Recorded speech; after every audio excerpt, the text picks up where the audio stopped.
Today is the day. We are excited to unveil some exciting changes at the North Tonawanda High School in North Tonawanda, New York. After months and months of hard work by a committee of alumni, we are prepared today to start to unveil some of the important changes that we're making here at the high school.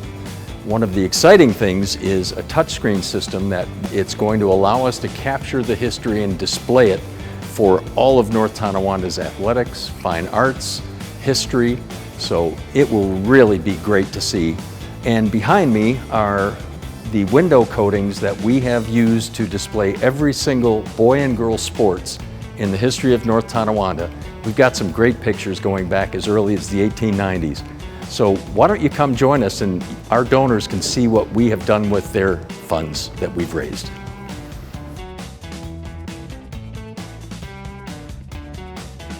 Going to allow us to share much more of the rich history of North Tonawanda High School and its athletics, its fine arts, its finest teachers from the arts perspective, and the finest coaches in our history. We'll be able to put every inductee, every championship team, whether they're sectional, state, league champion, will all be on display there. It's going to be a living history of North Tonawanda.